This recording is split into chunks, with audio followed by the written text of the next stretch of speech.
আমি ডালিয়া আমার সকল বন্ধুদেরকে নমস্কার জানিয়ে আমি আমার ভিডিও শুরু করছি।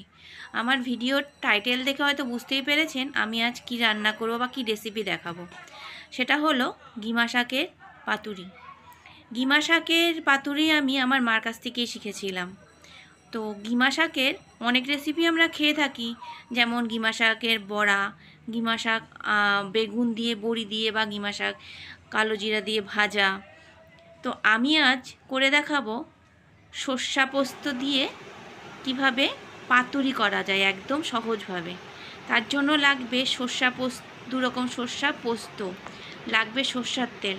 তার আগে আমি গিমা শাকগুলোকে ভালোভাবে কেটে ধুয়ে পরিষ্কার করে নিয়েছিলাম। আর লাগবে হলুদ, নুন আর চিনি।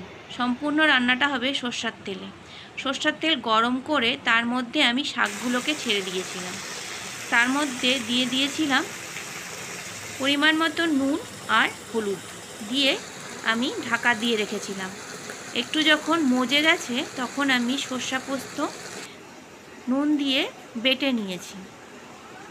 সেই বাটাটা সেই কড়াইয়ের মধ্যে দিয়ে দিয়েছিলাম, দিয়ে কিছুক্ষণ নাড়াচাড়া করে ঢাকা দিয়ে দিয়েছিলাম।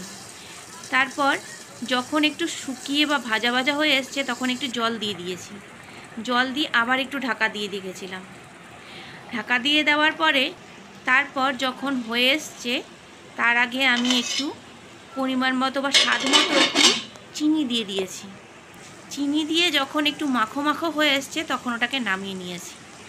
নামিয়ে নিয়ে বা নামানোর পরে আমি কাঁচা তেল দিয়ে দিয়েছি। পাতুরি মানেই সর্ষার তেল দিতেই হবে, তাহলে ফ্লেভারটা ভালো আসে।